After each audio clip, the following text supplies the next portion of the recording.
ओम पूर्णमदः पूर्णमिदं पूर्णात् पूर्णमुदच्यते पूर्णस्य पूर्णमादाय पूर्णमेवावशिष्यते.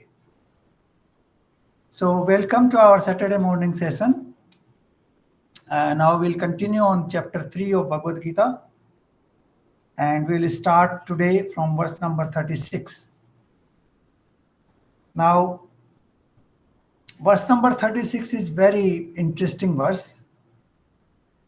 अर्जुन बोले, हे कृष्ण, तो फिर ये मनुष्य स्वयं न चाहता हुआ भी बलात् लगाए हुए की भांति किससे प्रेरित होके पाप का आचरण करता है.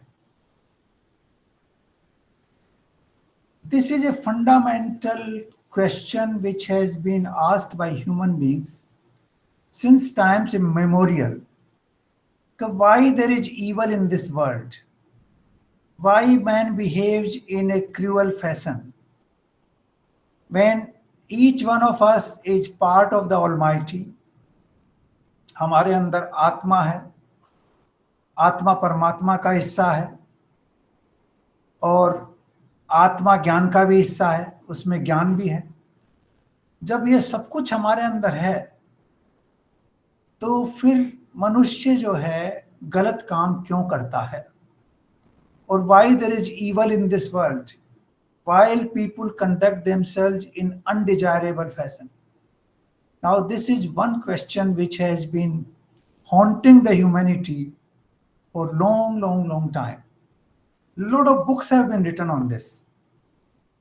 So let's trace the little bit of history of this issue, this question. Now, Isavasya Upanishad first verse says, Isavasya midam sarvam, that Paramatma ka nivas sab jagah hai. We also say that whole samasti is an expansion of the Almighty. ये जो सृष्टि है वो सृष्टा का विस्तार है. ये जो ब्रह्मांड है ये ब्रह्म का विस्तार है. That is what we say, and that is what is the Jnani people are telling, the wise people are telling us, that ये ब्रह्मांड ब्रह्मा का विस्तार है, ये सृष्टि सृष्टा का विस्तार है, ये जितना भी अपने को संसार दिखाई देता है वो परमात्मा से व्याप्त है, कण कण परमात्मा से व्याप्त है. तो फिर हम गलत काम क्यों करते हैं? When this is also, why are we doing wrong acts?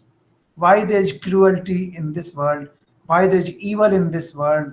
Why people misbehave? Why there is all these, criminal activities happening around us? Why it is so? So this is one fundamental issue which has been haunting the whole of humanity for a very long time. So let us find some, explanation to this. To begin with, first I will say, we also say that in English there are two words, omniscient. Omniscient means that sarvagya, that he knows everything. It actually comes from Om. Om means the supreme power, the power which pervades everywhere. Omniscient and omnipotent, both the words in English come from this. Now omnipotent means all powerful. Omniscient means sarvagya. तो परमात्मा सब कुछ जानता है, he is all powerful also. Then why does he allow this to happen? Why the crimes are happening? Why the wrong activities are happening? So this is the second question. Firstly, we are part of the Almighty. Atma is part of Paramatma. We are pervaded by Paramatma, each one of us, the whole universe. So why do we conduct ourselves in a wrong fashion? Secondly, why does Paramatma allow us to be conducted in a wrong way? When he is all omnipotent, he is omniscient, he knows everything, he is all powerful, he can prevent all that. Why doesn't he do that? Why is keeping quiet? So this is a fundamental question that, we, not only we, but all our ancestors have been asking for a long time. Now, a lot of scientists, particularly Western scientists, have gone on this question. There's a person called Professor Arthur Arman. Now, he has written a book called The Problem of Evil in the Indian Thought. This is specifically related to Indian, philosophical thought.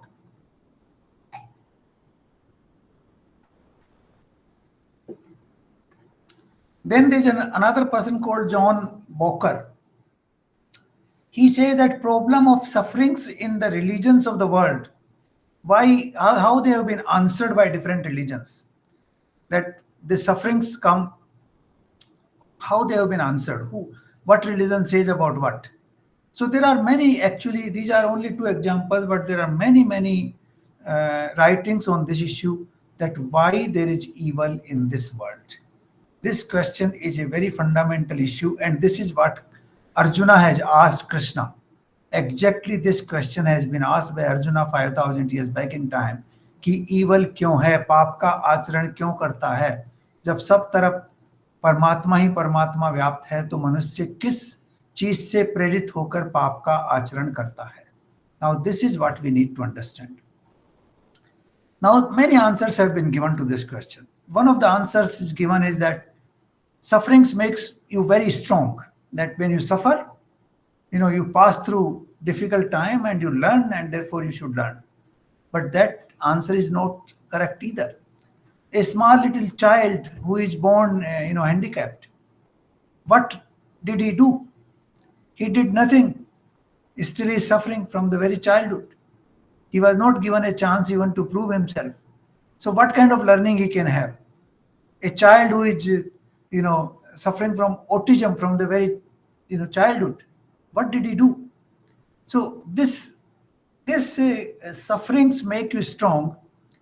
This argument works in some cases, but it does not work in many other cases. This is not good enough answer. Then Bible gives an answer. The Christian community, they give an answer that there is a Satan in the world, and because of the Satan, the sufferings take place. People misbehave. People do criminal activities, all kinds of things. But then the question arises: if there is a Satan in the world, the God cannot control him, cannot overpower him. And if the God is not good enough to overpower him, why should I follow the God? Why should I look for the God? I should look for the Satan. Satan looks more powerful than the God. So this question of God, there's a good versus Satan. God word comes from good in Christian philosophy. So if the good is not able to subdue or take care of Satan, then what good it is? It's not good enough. So this is another question. The Satan does not answer the question of why the evil exists in this world. Why? What is the reason? Now there are many other issues which have come up. If we look at the Buddhist philosophy, what did Buddha say? Buddha said, very first question, कि संसार में दुख है. That is the beginning of his thought.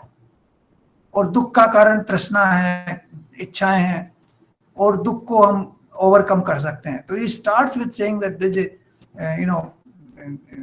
what you call unhappiness. There's a problem in this world. There are sufferings in this world. And actually, the life of Buddha starts with that process. When he was young prince, he was not allowed to go out at all. He was not allowed to see anything bad. He's not allowed to see any people who are suffering. So one day he escaped from the palace and went out, and he saw that somebody was carrying the funeral procession of a man who had died. He asked his companion that what is this, that man has died. He didn't know what is the meaning of death. He says he is dead. He will be now burnt. And then he went further down. Somebody was walking very slowly with the help of a stick, and he was very weak and all that. What is this? He's become very old, and in old age he's suffering. Then he saw a sick man who was suffering with pain.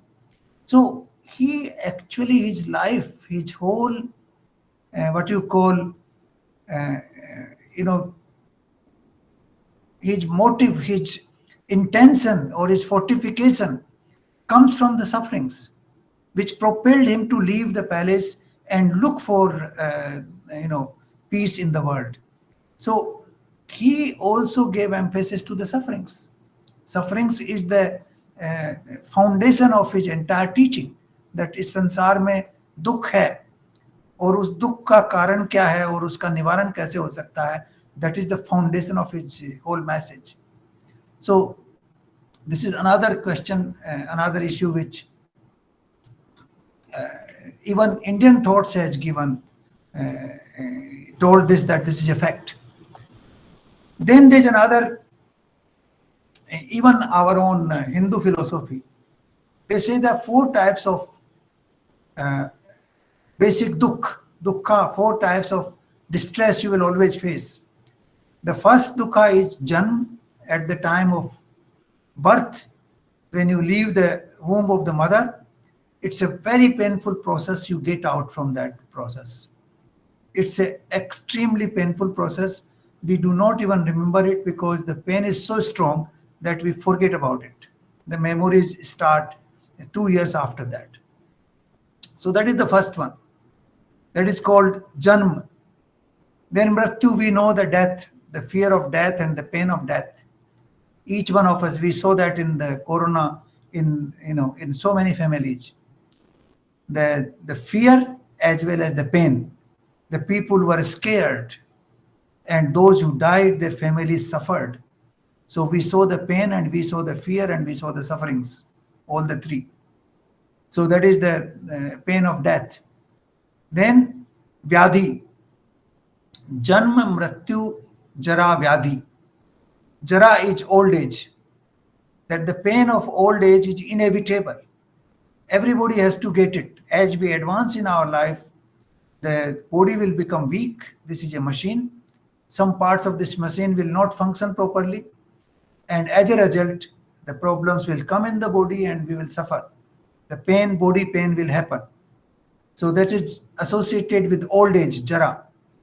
And vyadhi, we all have some illness in life, one or the other.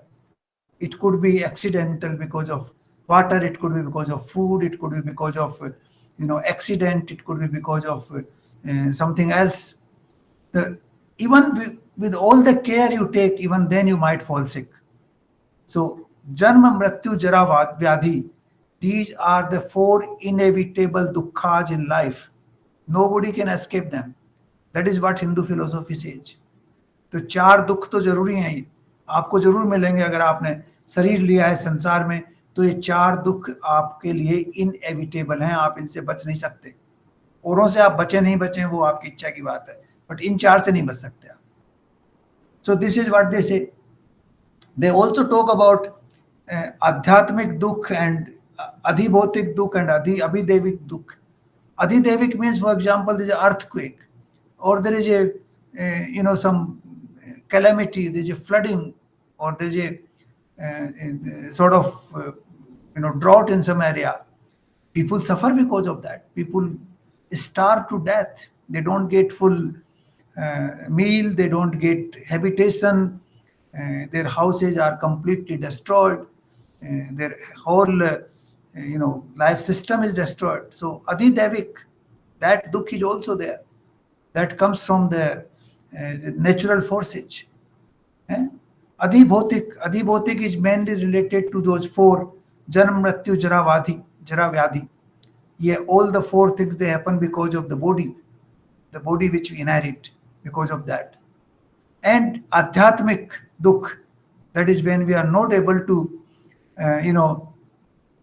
get the inner satisfaction. That's a very difficult process, and because of that we suffer. So the Hindu philosophy describes dukkhas into 3 categories: adhyatmic, adhibhautik and adhidevik. And adhibhautik has 4 parts. That is the janam, mrityu, jara, vyadhi. ये 4 इसके हिस्से हैं. So all these philosophies we are talking, they all talk about dukh. इस संसार में दुख है, उसको आप avoid नहीं कर सकते. Certain variety of dukh you cannot avoid at all. Certain varieties you can reduce or minimize, but not everything. So this is the reality of life. Then comes duality. In this world, everything is dual. If there's a day, there's a night. If there's happiness, there's unhappiness. If there's a good, there is a evil. So this is another explanation given, that there is a dukh because the world is dialectic, the world is dual. There are two, ends of the same thing, and therefore, because of the duality, if there's happiness, there has to be sufferings. So these are different explanations given by different religions and different philosophies, that why dukh is there in this world.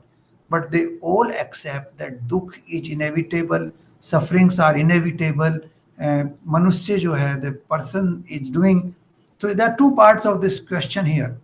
One is that the sufferings are inevitable, and secondly, why the person does wrong things, why the person becomes cruel and criminal in his life.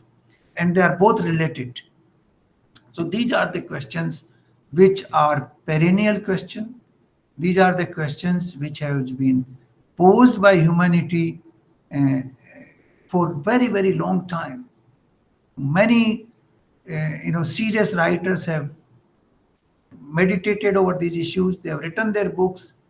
Many philosophers have written on this issue, and this question still remains alive and unresolved.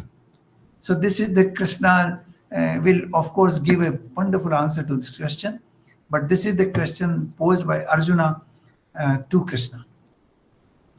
Now there's another question before we go to the answer given by Lord Krishna. We should also look at another answer which is given by all the Indic religions. That is the Hinduism, Buddhism, Jainism, and Sikhism. They all say it is because of the karma. They say you suffer because you did something wrong either in this life or in the past lives. And because of that, you are suffering. Because of that, you are passing through dukkha in this life. So this is another explanation given by different religions in India, as well as to some extent in the other parts of the world. So now let us look what Krishna says. Verse number 37 and 38, we will take them together. Shri Krishna भगवान बोले, रजोगुण से उत्पन्न हुआ यह काम ही क्रोध है। यह बहुत खाने वाला अर्थात भोगों से भी अधाने वाला नहीं है और बहुत बड़ा पापी है। इसको ही तू इस विषय में वैरी जान। So he is saying that काम ही बड़ा क्रोध है, और ये काम जो है वो बहुत से भोगों के बावजूद भी संतुष्ट नहीं होता है, और इसी को तू पापी जान। इसी की वजह से मनुष्य पाप का कर्म करता है। पहला उत्तर यह है इनका। फिर वर्ष नंबर 38 में देखें, जिस प्रकार धुएं से अग्नि और मैल से दर्पण ढका जाता है, जिस प्रकार जेल से गर्भ ढका होता है, उसी प्रकार काम के द्वारा ये ज्ञान ढका रहता है। Now these two verses are extremely profound verses. This is the crux of the world in certain ways. This is also the crux why people do cruel acts, why people suffer, why people misbehave in this world. I think these two verses and the verse next to it, they explain it in a beautiful way. Now रजोगुण से उत्पन्न हुआ, तमोगुण, रजोगुण, सतोगुण। तमोगुण से तो अंधकार, that अज्ञान आता है। रजोगुण gives you passion to do things. रजोगुण gives you energy, ऊर्जा, that you should do this, you should do that. All those people, like all the politicians, उसको राजा कहते हैं ना, political leader को, because he has a lot of rajogun, that's why he's called Raja. he has plenty of rajogun, and because you need rajogun in that capacity, without that you cannot perform as a good administrator. You need that energy. Similarly, a businessman needs a lot of energy. If you want to be a successful businessman, you need a lot of rajogun. You need to keep doing this activity, that activity, keep thinking and doing new activities. So here says rajogun. Rajogun is the one which provides you energy, which provides you the what you call motivation to achieve something in life. That desire to achieve is coming from rajogun, and also the energy to achieve it coming from rajogun. So he says that रजोगुण से उत्पन्न काम ही क्रोध है. काम का मतलब कामना. काम का मतलब not only the sexual desire but all the desires. कामना, जितनी भी कामनाएं हैं. That is the meaning here. Now you have desires. Those desires are coming from rajogun. And what do? You work towards fulfillment of desires. Let's say somebody wants to have a house, he will try to earn money and buy a house. So he acts for that. That rajogun propels him to work hard, earn enough money so that you can buy a house. Another person looking for a car and he does the same thing. He's propelled to work hard and he works hard and he earns enough money and buys his car. So all these are examples of rajogun and kamna. The kamna which is propelled by rajogun. If the kamna is propelled by tamogun, then the person can do nothing. He is absolutely alsi, he is pramadi, he lies quietly, he is totally lying in darkness. So that is a very different issue. Here we are talking about a person who is propelled by rajogun and who has desires to fulfill. So kamna अगर आपकी पूरी होती है तो क्या होता है? अगर आपकी कामना पूरी होती है तो लोभ बढ़ता है. For example, a person buys one car and he is able to earn enough money to buy that car, he is happy. Now he becomes greedy, he wants to have another car. नहीं, अब मेरे को तो sports की गाड़ी चाहिए. This is too small, I want a bigger one. In US you go, they say you have one house. So one house is not enough. You should have a house in mountains. You should have one house in the sea coast. You should have one house in Europe. So they tell you, keep pushing you for more and more and more. So it gives rise to greed. जब कामना पूरी हो जाती है तो लोभ पैदा होता है. कामना से पूरा होने पर लोभ की उत्पत्ति होती है. This is what it implies here. क्योंकि ये कहता है कि कामना एक ऐसी चीज है जो किसी भी तरह से पूरी नहीं होती, आगे बढ़ती चली जाती है. ये ज्योमेट्रिक प्रोग्रेशन में ग्रोथ करती है, इसकी ग्रोथ होती है. 2 से 4, 4 to 8, 8 to 64, it goes in that progression. So if the desires are fulfilled, they grow in geometric progression and they keep propelling you for more and more and more and more. So this is one direction of kamna. The other direction of kamna is if they are not fulfilled, you work very hard. You spend a lot of energy in trying to earn money, but you failed. Then what happens? Then you become angry. क्रोध कि इसने मेरे को नहीं करने दिया ये काम. This guy is creating hurdle in my way. This member of my family is not allowing me to move forward. This government office is putting hurdle. So he becomes angry and he shouts on people here and there. So if the kamna is fulfilled, it gives birth to greed. If it is not fulfilled, it gives birth to anger. This is the way it works. So on one way it works towards anger, on the other way it works towards greed.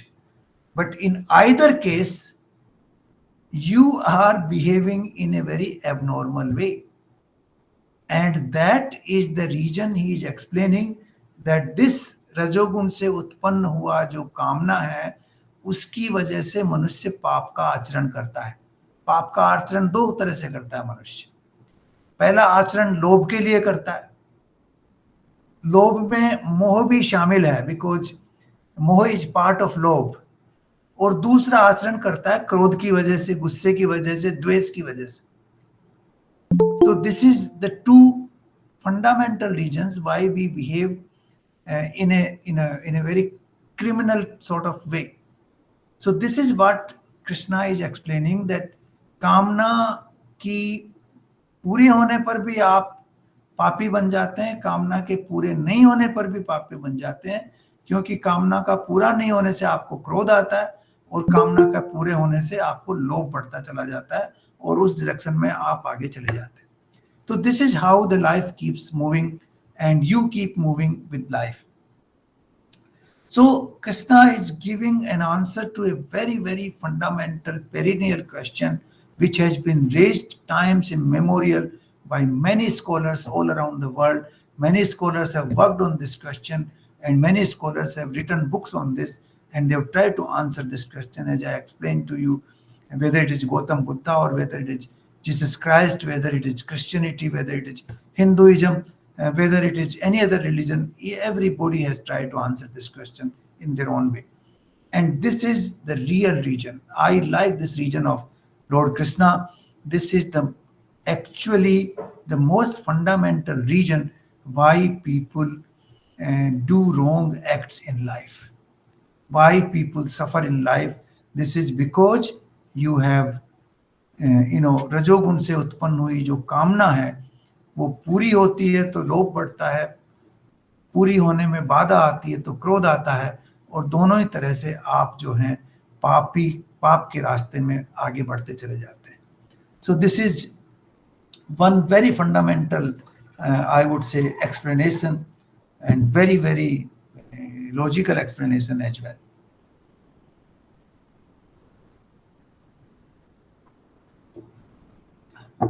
Now the next verse is very beautiful as well. धूमेन आव्रियते, जिस प्रकार धुएं से अग्नि और मैल से दर्पण ढका होता है और जेर से गर्भ ढका होता है, उसी प्रकार काम से मनुष्य का ज्ञान ढका होता है. Now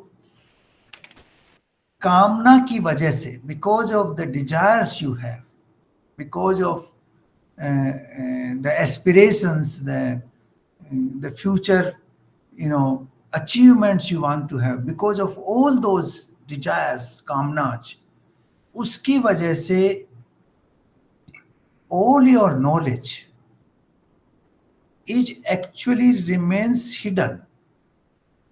How do we work? Let's take a practical example. Somebody wants to become rich. Now, in order to become rich, for example, he is invested in a share market. He invested, he got some money, he is trying to find out where to invest. He invests into the share market, and next month or after 6 months, he becomes very rich. His money multiplies 6 times, and he became very happy. And now he becomes greedy, so he again starts investing.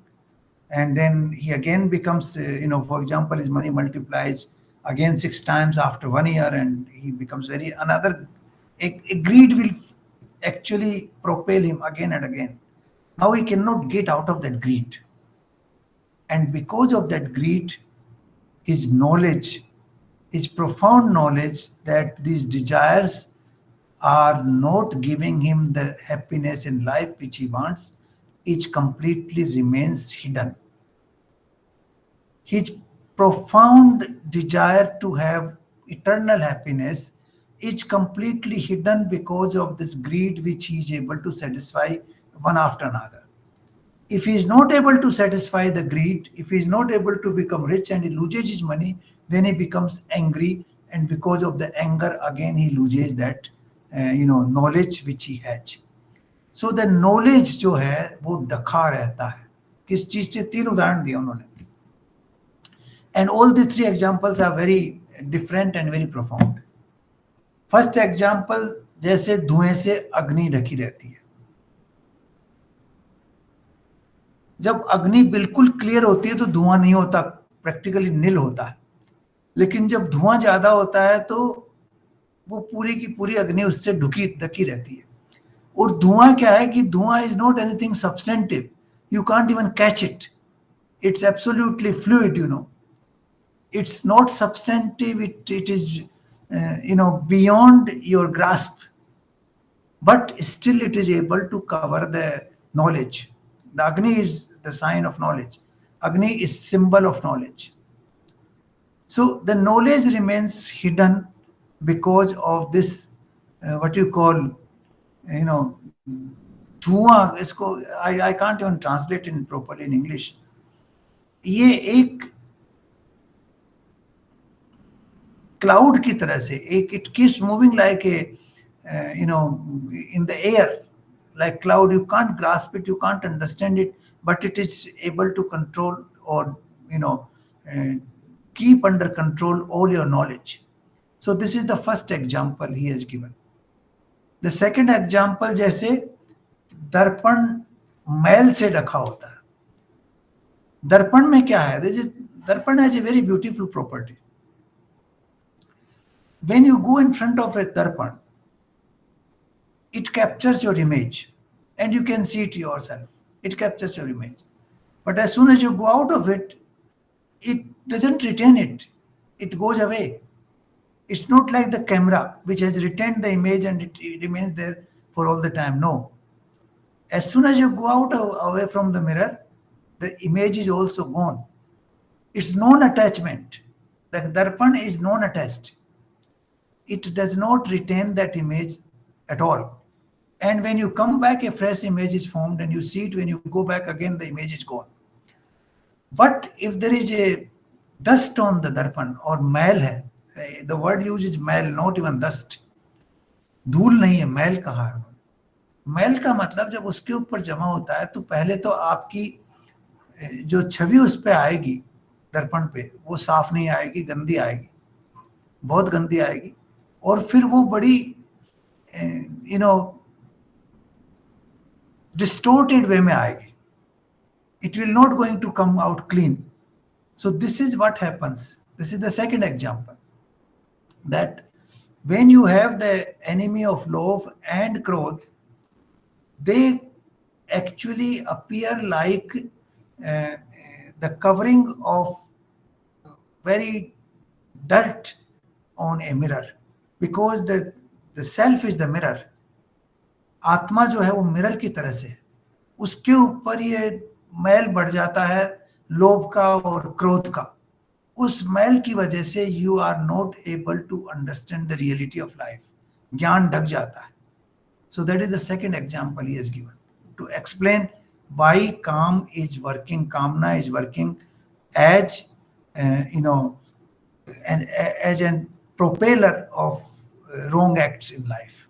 Why it propels us to do wrong things, criminal things, bad things in life, evil in life. And third is that, गर्भ जो है, गर्भ के अंदर क्या है? There is a life there. The life which is inside the womb. That life is not allowed to come out because of that, and you can't even see it properly because of that covering on this life. So the life and the urja and all that good part remains covered because of that. So these are the three examples. One is the example of air-like thing, airy thing, that is the dhool, that is the dhua. Then there is a mail, which is very dirty, dusty thing. And third is the solid cover, covering everything that is on the garb. So these are the three variety of covers which are created by kamna on ourself. The real self which is inside us is covered in these three ways. Covered by the dhua-like thing, covered by the dust-like thing, and covered by the proper covering because of the movement of kamna inside our mind, which either leads to greed or leads to anger. So this is how he has explained. And because your knowledge is remain covered, you remain in darkness, because of that darkness, you do all the evil activities which you are not supposed to do. So this is the reason people do evil activities. This is the reason why people become criminal. This is the reason why people become do all kinds of wrong things in life. So these examples are very profound. The first question of Arjuna is very profound. The answer of Krishna is very, very profound. This is if we think on our own activities, why did I do something wrong there? Let's say, if I look back in my life and I think, why did I do a particular thing as wrong? I will certainly find it was driven by my desires. It was driven by kamna. Whether it is, sexual desire, whether it is desire for wealth, whether it is desire for prestige, whether it is desire for power, whatever may be the desire, but these desires actually lead you to do wrong things in life.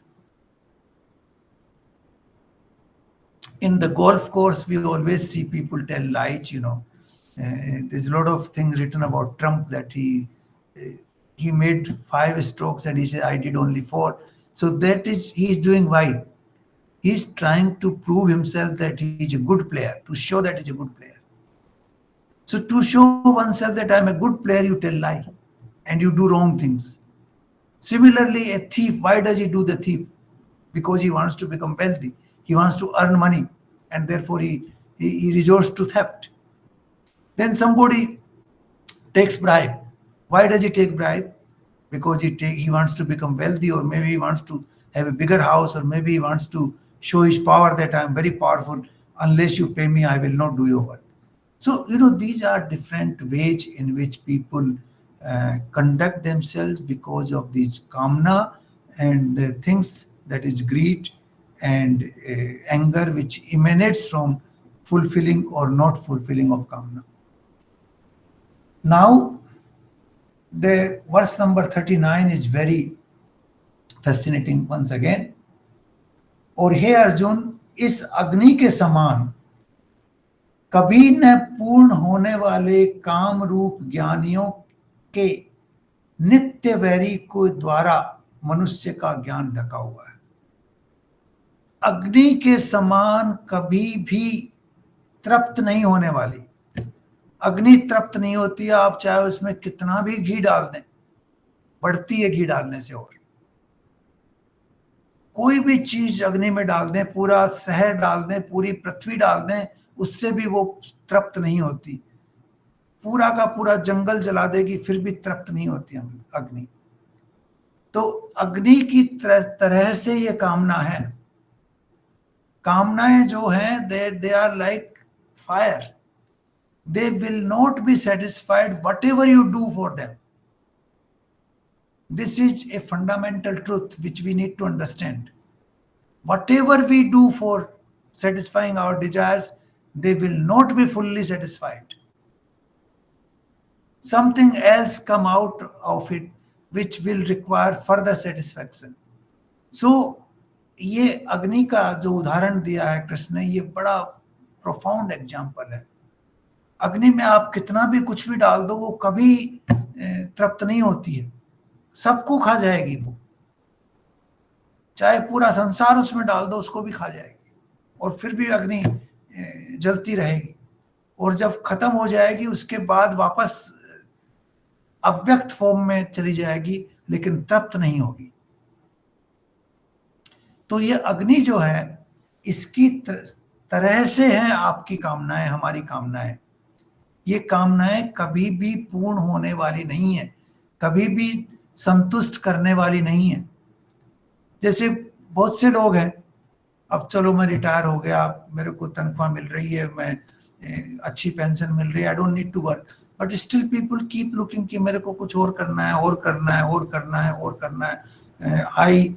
Everybody wants to look for something else. I know a lot of my colleagues who are looking for, this job or that job, or membership of this institute, or chairmanship of this bored or something or the other. So the fact is that you have done your work in life, you have earned enough, you are earning enough, but you are not satisfied because you still want to do something more. सो अग्नि की तरह से ये इच्छाएं कभी भी समाप्त नहीं होंगी. ये एक फंडामेंटल ट्रुथ हमको सीख लेना चाहिए कि desires are not going to be ever satisfied. कभी भी संतुष्ट पूरी तरह से नहीं होंगे. आप डिजायर्स को रखेंगे तो उन डिजायर को ही हटा देंगे, तब आप संतुष्ट होंगे. That's the only way. To this example, these three verses where Krishna has given the fundamental truth why people conduct themselves in a cruel way, in a criminal way, in a bad way, in a evil way. Why? Because of the कामना, because of the desires. ये कामनाएं पैदा होती हैं रजोगुण वाली कामनाएं. रजोगुण से जो कामनाएं पैदा होती हैं, उन कामनाओं पे अगर आपको पूर्ति होती है तो वो लोभ बन के और नई नई कामनाएं ज्योमेट्रिक प्रोग्रेशन में आगे बढ़ती चली जाती हैं. कि एक उदाहरण मैं आपको दूंगा, just if you wait for a second.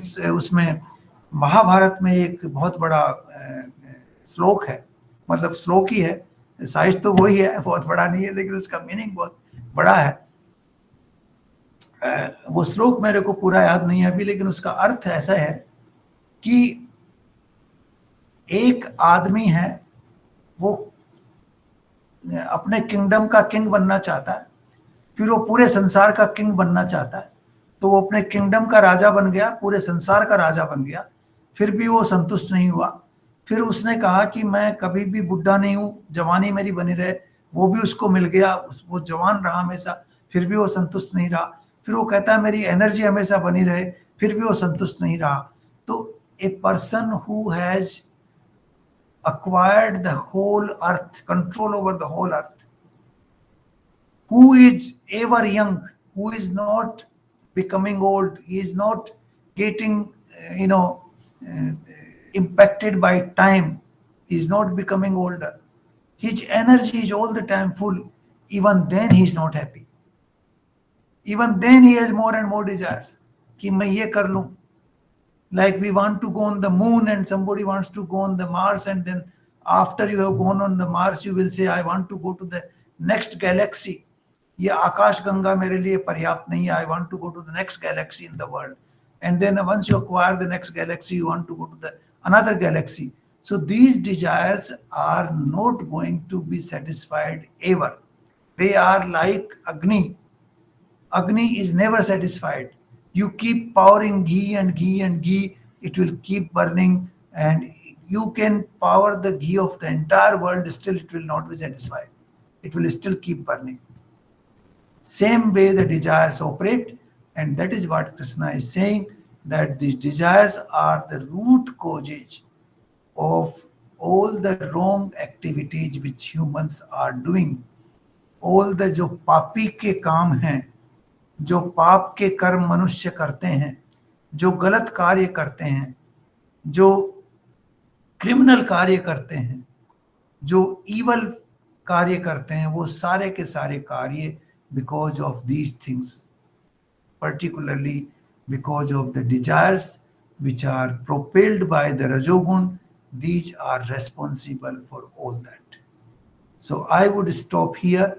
I think this is one lesson we can learn today, that desires are interminable. They will keep rising again and again. They can never be satisfied, and they are the cause of all the wrongdoings which we do in life. So let us think over it, and let us remove those desires from our activities, from our mind, from our thinking process. Thank you.